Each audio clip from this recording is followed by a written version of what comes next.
Join my show Farage, 7 p.m. till 8 p.m. Monday through Thursday, and there you will get opinion, analysis, debate, and I'll cover stories that nobody else dares to touch. And then for the last 15 minutes, talking pints. We're over a drink. We have a civilised conversation with someone. We very often disagree, but we do it in a grown-up way. Come and join me on Farage.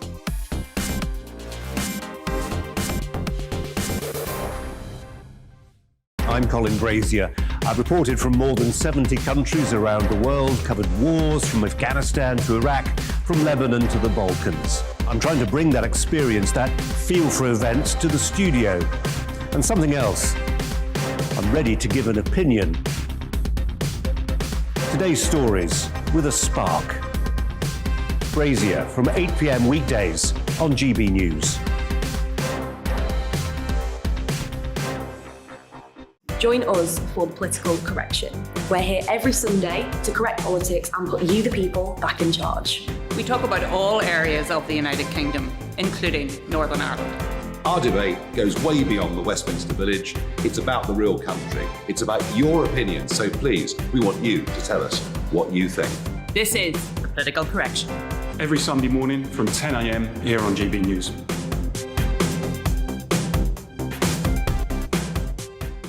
You're watching GB News live across the UK, the world, and our digital stream. GB News is Britain's news channel. We are the UK's home of discussion and debate from all perspectives. We're here for you. Don't forget to join our community by hitting the subscribe button. And download the GB News app so you can click and catch up on programmes anytime. We love to hear from you. Email us at gbviews@gbnews.uk. Thanks for being part of the GB News family.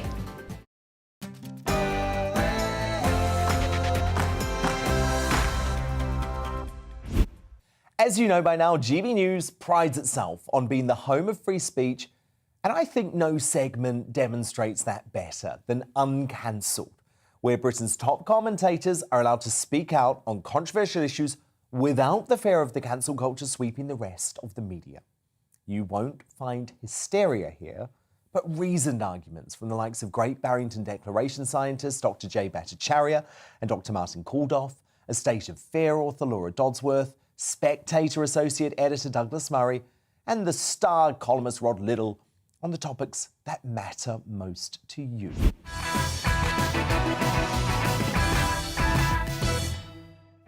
The COVID scaremongering that has swept the world over the last 19 months has been relentless. From the off, governments have used behavioural science and nudge techniques to fuel our fear of the virus and thus be able to try and control our behaviour more easily. One woman who has been at the heart of exposing these tactics is Laura Dodsworth, author of the best-selling book A State of Fear, which I was interviewed for, and I highly recommend. And actually, some of the most serious accusations levelled at the government don't come from me, they come from the scientists advising the government themselves. One told me that they are stunned by the weaponisation of fear, which fed the strapline of the book. Another said that the use of fear smacks of totalitarianism. And when I pressed that point, admitted it is unethical. It would go against codes of conduct. I think that with the identification of COVID anxiety syndrome, and as we see the fallout, the impact, the collateral damage of the use of fear, it's going to become a more important public conversation. One of the disturbing elements for me in researching the book was just how deeply embedded behavioural psychology is in various departments. So people focus on Spy B, these advisors, and in fact I'd say in a way they've almost been wrongly caricaturised as villains. Actually, behavioural psychology is fundamental to different government departments and units, and there's not a great deal of transparency about how it works. Fear is just the most destabilising and, I'd say, dangerous of the tactics that can be used to nudge people into the desired behaviour. Well, yes, of course it is.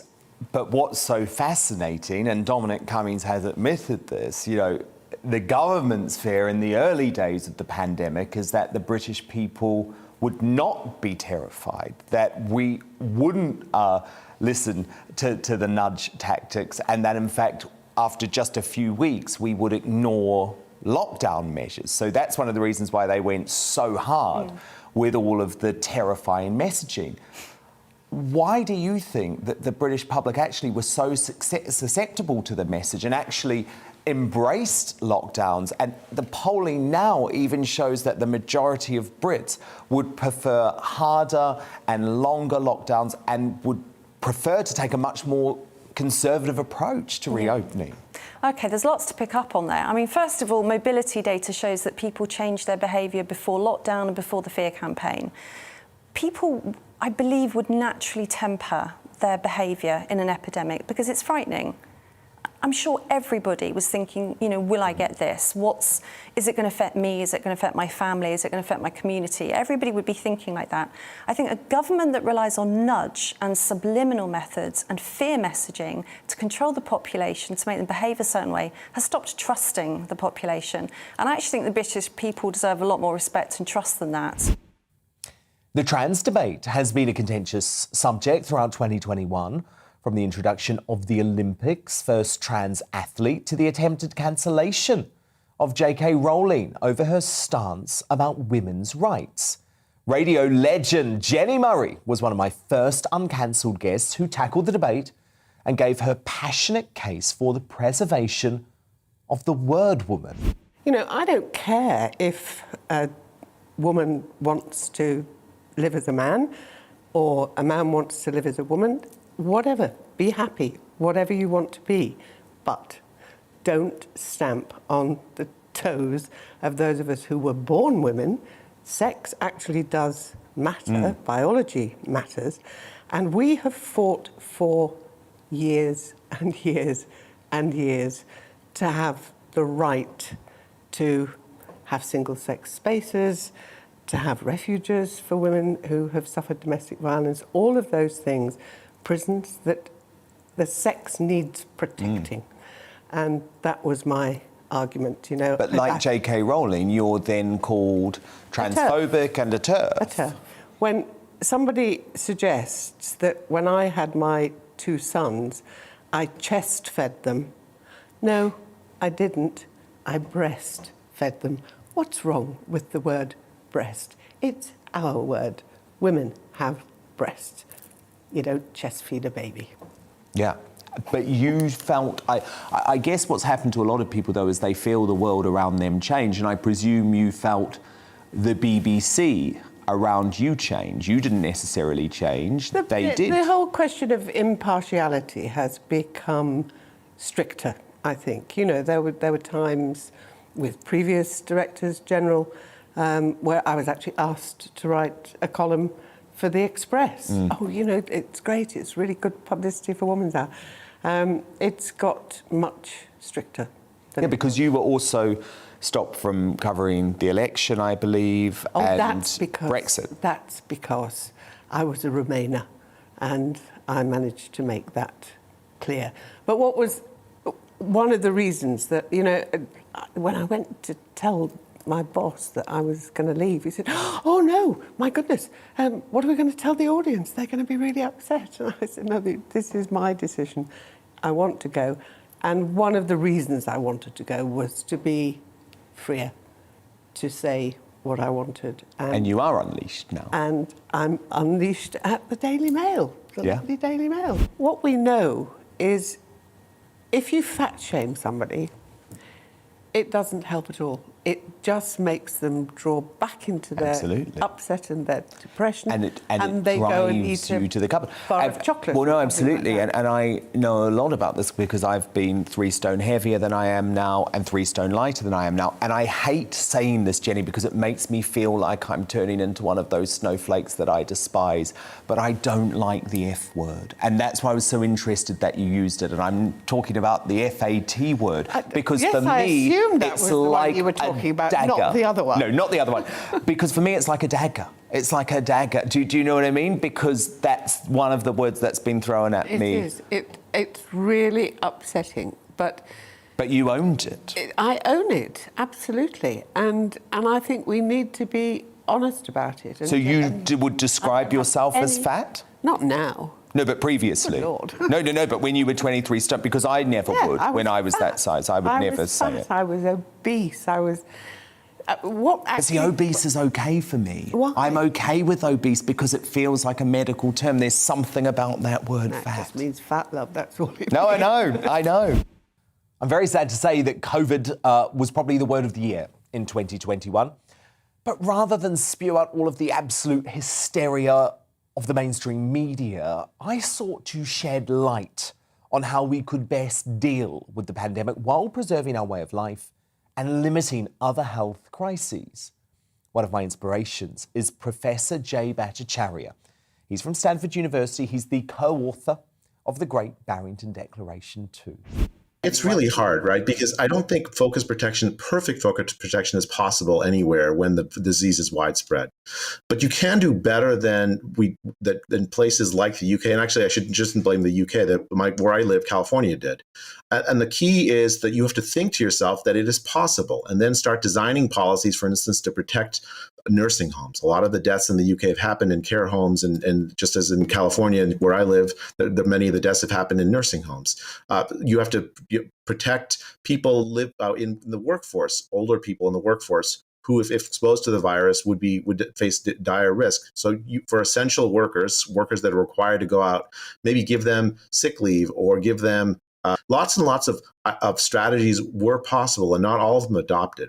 Instead, the UK and many other places adopted lockdowns, which have caused incredible harm. Just as you said, Dan, at the beginning of the introduction, the harm includes damaged, delayed medical services. Like many women skipped mammograms. They're going to show up this year with stage 4 breast cancer that should have been picked up last year, and they will die from it, and they should not have died from it. Where there are untold damage to the mental health of the population, and we could go on and on. The harms of the lockdown are incredible. If you go to collateralglobal.org, where I'm working on trying to document these harms, which I hope the public inquiries look into when they're done, because it's not just a costless intervention; it's an enormously costly one. Internationally, it's thrown tens of millions of people into poverty worldwide, including starvation. Hundreds of thousands of children in South Asia, for instance, are killed, dead from starvation and malnutrition as a result of the lockdowns. So it was a very harmful, costly strategy. And I actually don't think it protected the old. Despite the lockdowns, you had terrible outcomes in the UK and elsewhere. I'll just give you an example of a success story in Florida, which actually followed a focus protection strategy.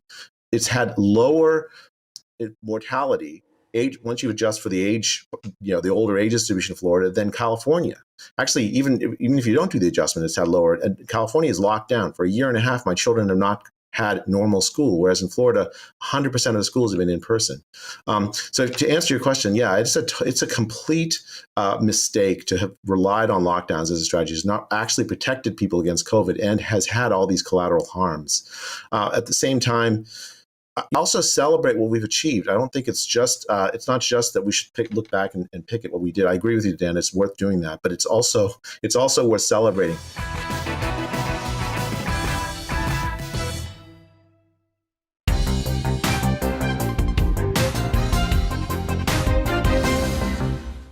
I live in North London. I'm from Islington. I'm a barrister. I'm married to a really successful barrister who's become a judge, a High Court judge. He was knighted. He's now in the Court of Appeal. I'm very proud of him. And we've done well, and I talk like this. But there's kind of another side to people. I mean, as with caricatures, there is some germ of truth, but quite often they paper over the real truth. So just like people say about Islington, they say that they think about like Georgian squares and cappuccino bars and all of this, right? And that's absolutely true. But also, we've got the worst mental health statistics in the country. We've got, I think, the 4th or 5th worst child poverty statistics in the country. The reason that people vote Labour in my constituency very often is because they really need to have a Labour government that will give them a chance. And that is a hidden side to Islington that people don't realise. Nearly half of the children in my primary schools are on free school dinners, so therefore their parents are on benefits. It's a very different picture. And the same with me. So I've done well, but my parents split up when I was 7. We were chucked out. The bailiffs turned up. I remember they were wearing bowler hats. We were homeless. a Labour councillor, helped my mum get a council house. So I was on free school dinners like half the kids in my primary schools. I failed the 11 plus. I went to a school where the guy in charge of careers, when I asked him what he thought I would do with myself, he said, well, you can always visit people in prison, which I did, because I became a criminal barrister. And I kind of wish that he could see me now.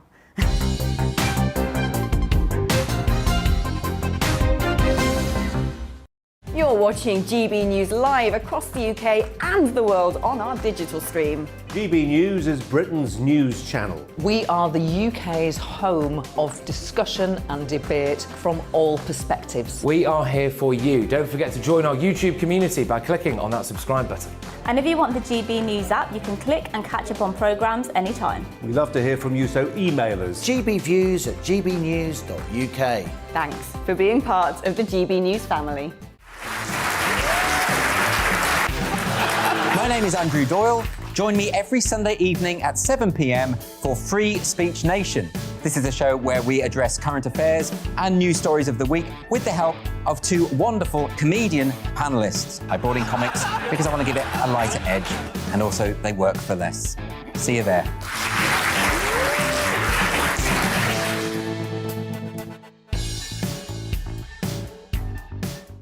Join my show Farage, 7 p.m. till 8 p.m. Monday through Thursday, and there you will get opinion, analysis, debate, and I'll cover stories that nobody else dares to touch. And then for the last 15 minutes, talking pints. We're over a drink. We have a civilised conversation with someone. We very often disagree, but we do it in a grown-up way. Come and join me on Farage.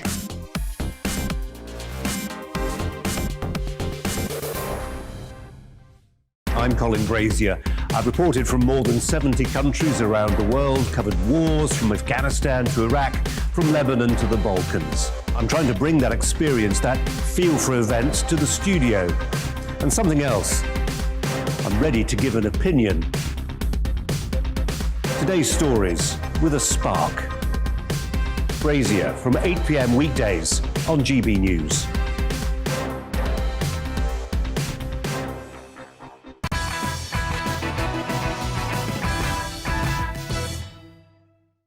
There have been many opinions on how we should live with COVID restrictions and whether we should accept that this is some sort of new normal. I don't, by the way.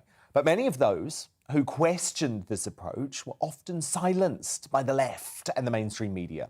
Member of the House of Lords, Claire Fox, has been vocal in her condemnation of the government's policies.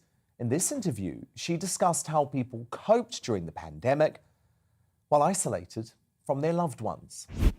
One of the shocking aspects of the pandemic was that when we were all demobilised and told we had to sit at home on the couch and kind of listen for the latest announcement, people were frightened, people didn't know initially what to think, and so they took to kind of like joining WhatsApp groups and trying to work things out and looking on the web and trying to understand the virus and trying to get...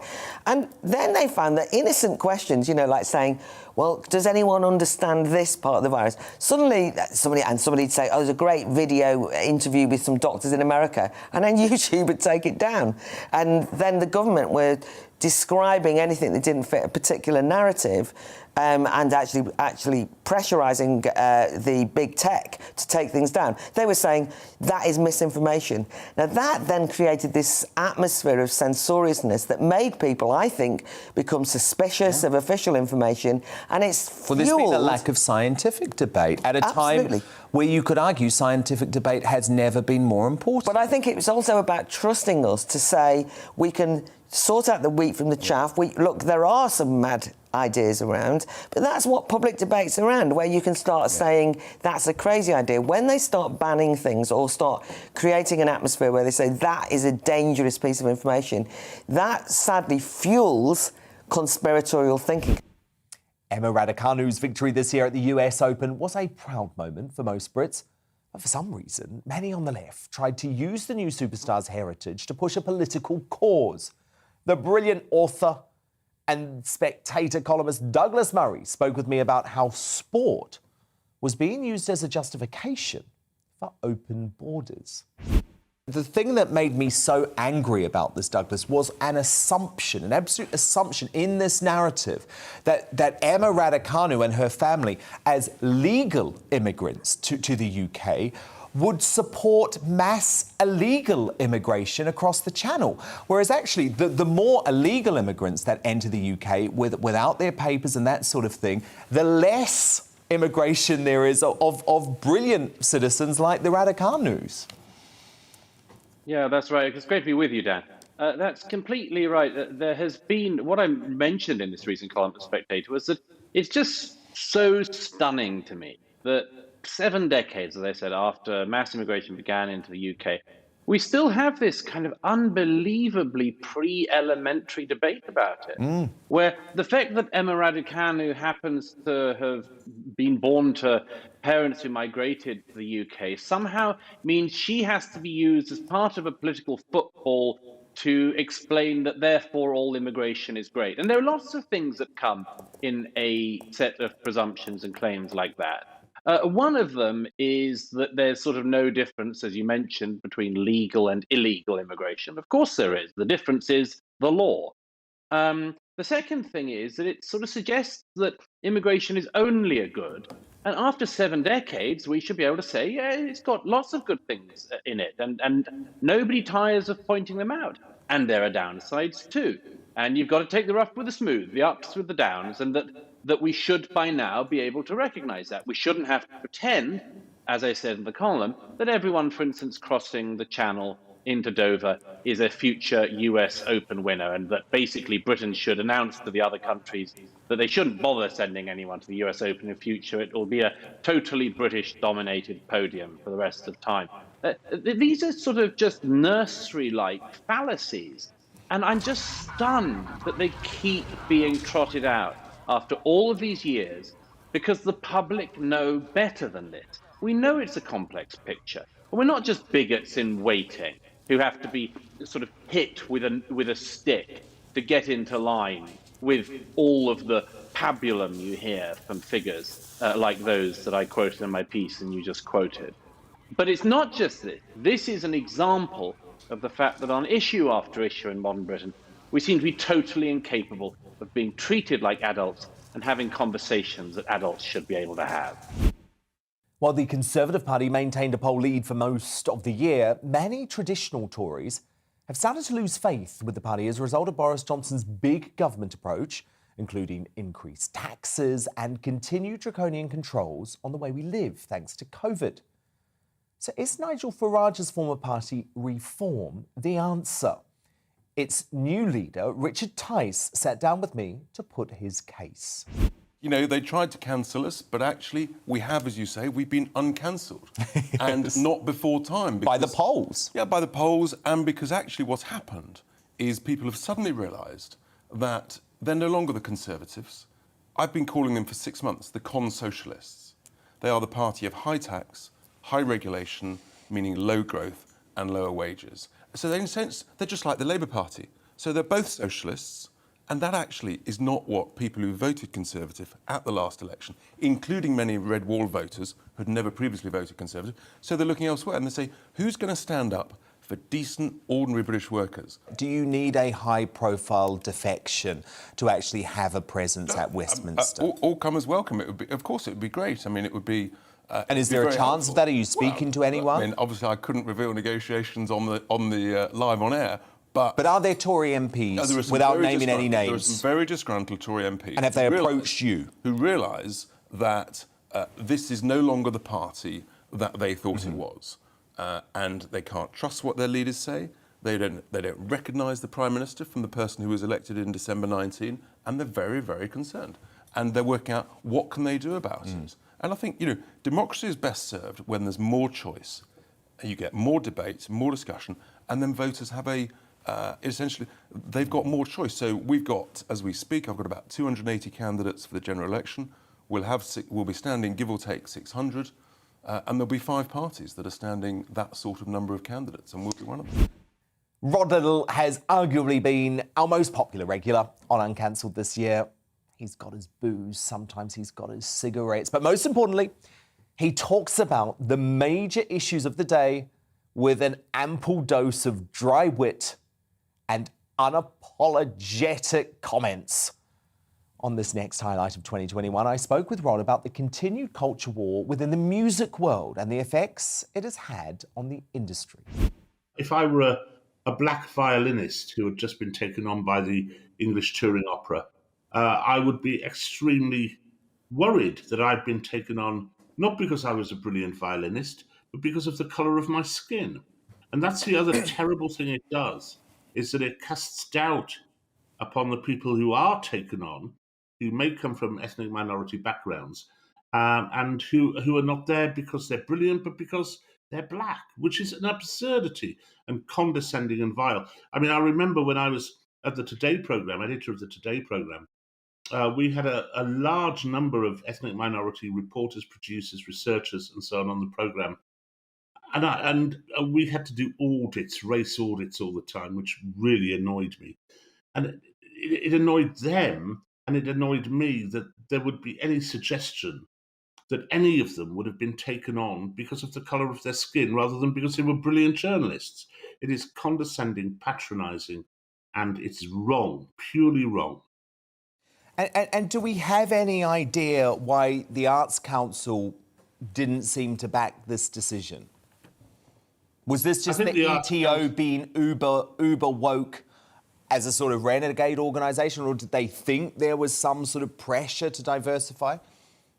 I suspect they did think there was some sort of pressure to diversify, and I think also that stuff I was talking about earlier, which is that all of our corporations, all of our third sector corporations, the public sector institutions, are many of them are led by people who wish to prove their woke credentials by being more virtuous than thou and more radical than thou in imposing fatuous and idiotic and divisive and unpleasant regimens on the people who work for them. We've seen that at the National Trust. We've seen it at various Oxbridge colleges, and we're seeing it now throughout the various institutions which preserve our musical heritage back to the 16th century. All year, I've spoken about the authoritarian and unjustified measures Australia imposed on its citizens as it turned itself into a hermit kingdom and unsuccessfully pursued a zero COVID policy, which thankfully they eventually had to abandon. One man who took the place of the toothless mainstream Aussie media was wedding photographer turned citizen journalist Rukshan Fernando, whose shocking protest footage was viewed by millions around the world.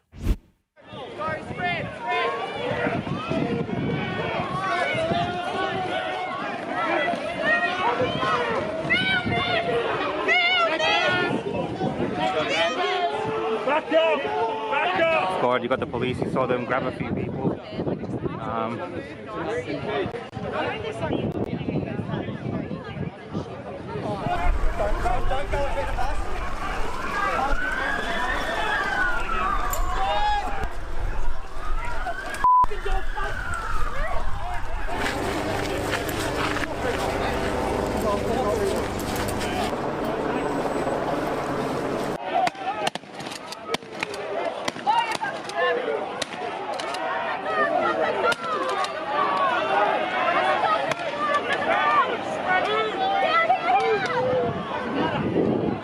Gotta go around the back, guys. Wow. Rukshan Fernando, I wanted to play that footage because it still shocks me to my core that I'm witnessing scenes in Australia, the great country, I thought a country that believed in freedom, doing this to its own citizens who don't believe that draconian lockdowns lasting months and months and months are the answer to the COVID crisis. And Rukshan, it's been fascinating for me to see your journey too, because you now have loads of COVID extremists attacking you. That's right, Dan. Thanks for having me on the show. Look, I mean, I've grown up in Australia my whole life, and the values that I've grown up with, I can't believe the scenes that I'm witnessing. And And as you said in your intro, the media here has really failed to kind of show that side of the story and show what people in my country are going through, particularly in the state of Victoria. And to think that, myself as a wedding photographer who was, obviously working and then hit by these lockdowns, that I've had to go out there and capture these scenes and document that side of the story it just tells you everything you need to know about the media landscape here, who have pretty much just decided to become the mouthpiece for the government and, totally ignore some of the frustrations which we're seeing in the community, who are faced with these, as you put it, very draconian measures that we would have thought we'd never see in a country such as Australia. And that last footage you just played was at the War Memorial, the Shrine of Remembrance, and it's a symbol of freedom in many ways. And to think that unarmed Australians are fleeing from the police who are firing rubber bullets and tear gas canisters at them is a shocking image that you would never think you would see in a country like Australia. But I'm living it, and the world is watching, and it's shocking in many ways. Lockdowns have become synonymous with the last 2 years of our lives. But just how effective were they in stifling the spread of COVID-19? Professor of Medicine at Harvard Medical School, biostatistician Martin Kulldorff spoke with me about just how effective these freedom and economy-destroying measures really were. The term herd immunity is a scientific fact. I mean, what is going on here? Yeah, it's very strange. It's like attacking somebody for believing in gravity. Both gravity and herd immunity are known scientific phenomena. So it's very strange what they wrote in the British Medical Journal. I think it's very embarrassing for the British Medical Journals that they publish sort of tabloid gossip and slander. Why are they doing this, Martin? Why is there such a desire by, I would describe them as the scientific establishment, but I would also say the political establishment, the media establishment. Why is there a desire to not question the efficacy of lockdowns, especially given this is such a new addition to the public health playbook? Yeah, sort of surprising, but I guess that, they implemented their preferred option with the universal lockdowns, and we now know that it didn't work. They said that it would protect the older, vulnerable people, but it didn't. A lot of people died. So it's clear now that what they proposed and what they implemented didn't work. So they don't have any arguments anymore. So instead of arguing the science, they are using slander and smears. What we should have done was to do better protection of the older high-risk people who are high risk of mortality, because while anybody can get the disease, there's more than 1,000-fold difference between the old and the young in terms of dying. So again, this winter there's going to be another wave, so we have to do much better protecting the older vulnerable people, not through vaccinations, but also through other means. From David Chappelle to Ricky Gervais, comedy has become the latest target of those who just love cancel culture. Many comedians privately admit they now censor their routines in fear of being hunted down by the woke mob online. But comedian and Trigonometry podcast host Konstantin Kisin is not standing for that, and he talked with me about the so-called critics who are trying to politicize comedy for their own agenda. Dave Chappelle is the latest performer to feel the prick of the politically correct pitchforks after he faced a furious backlash from the LGBTQ community for making remarks in his latest Netflix special, The Closer, that some say are transphobic. And they've canceled people that are more powerful than me. They canceled J.K. Rowling. My God, J.K. Rowling wrote all the Harry Potter books by herself. She sold so many books, the Bible worries about her. And they canceled her because she said in an interview, and this is not exactly what she said, but effectually, she said gender was a fact. And then the trans community got mad. They started calling her a TERF. I didn't even know what that was. But I know that trans people make up words to win arguments.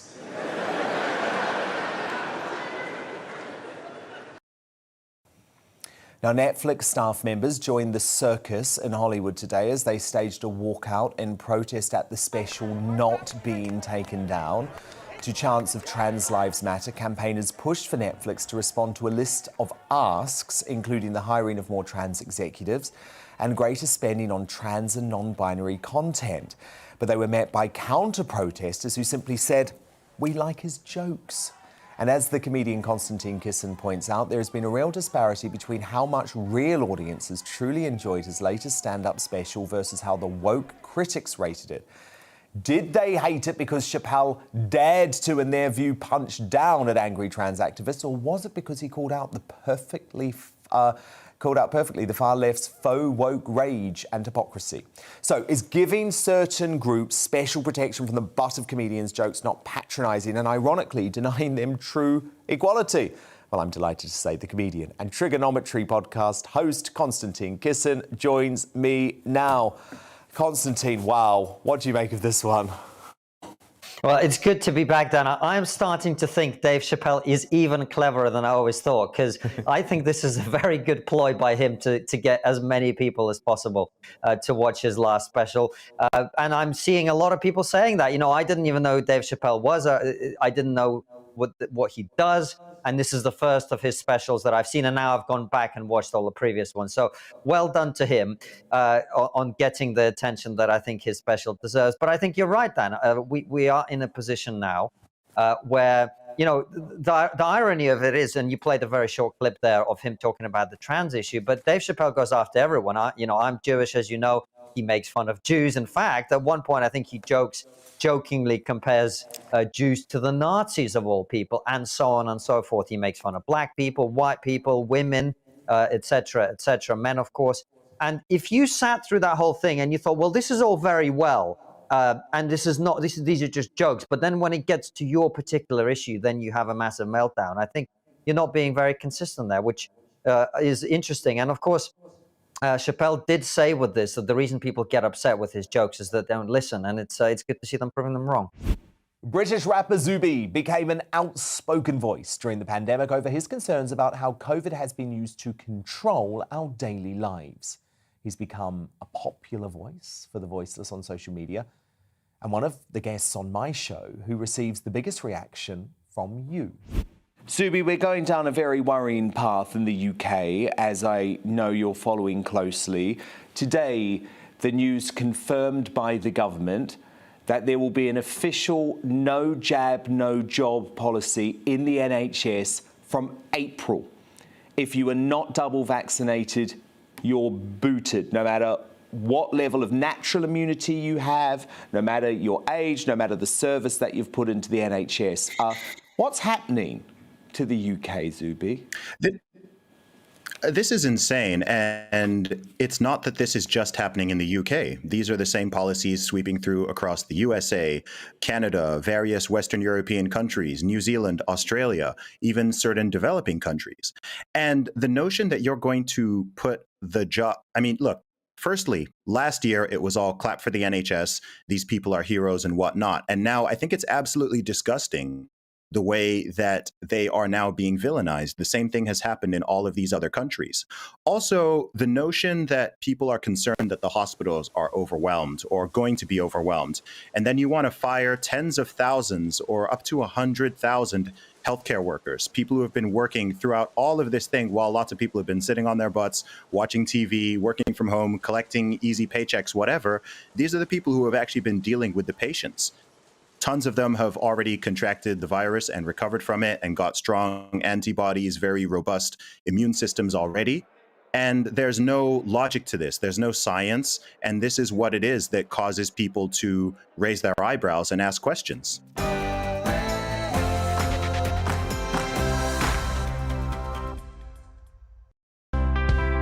It's time to remind ourselves there's always another winter. Canary Islands sponsors the weather.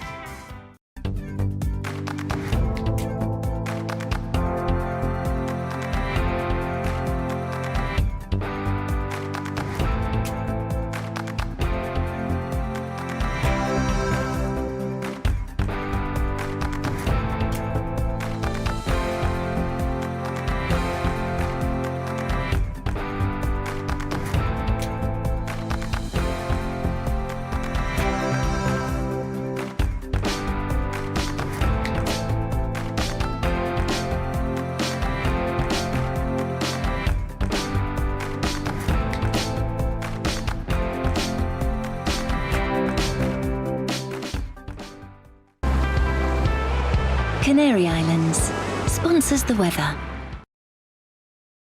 You're watching GB News live across the UK and the world on our digital stream. GB News is Britain's news channel. We are the UK's home of discussion and debate from all perspectives. We are here for you. Don't forget to join our YouTube community by clicking on that subscribe button.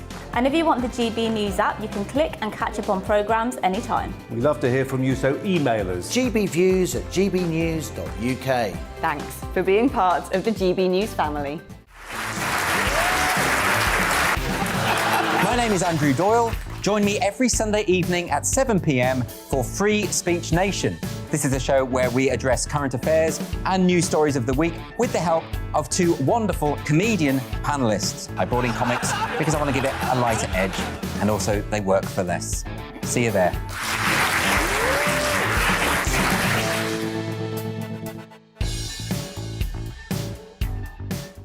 Join my show Farage, 7 p.m. till 8 p.m. Monday through Thursday, and there you will get opinion, analysis, debate, and I'll cover stories that nobody else dares to touch.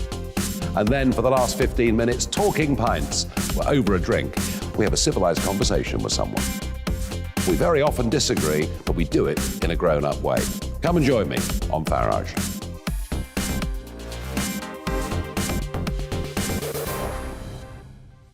I'm Colin Brazier. I've reported from more than 70 countries around the world, covered wars from Afghanistan to Iraq, from Lebanon to the Balkans. I'm trying to bring that experience, that feel for events, to the studio. And something else, I'm ready to give an opinion. Today's stories: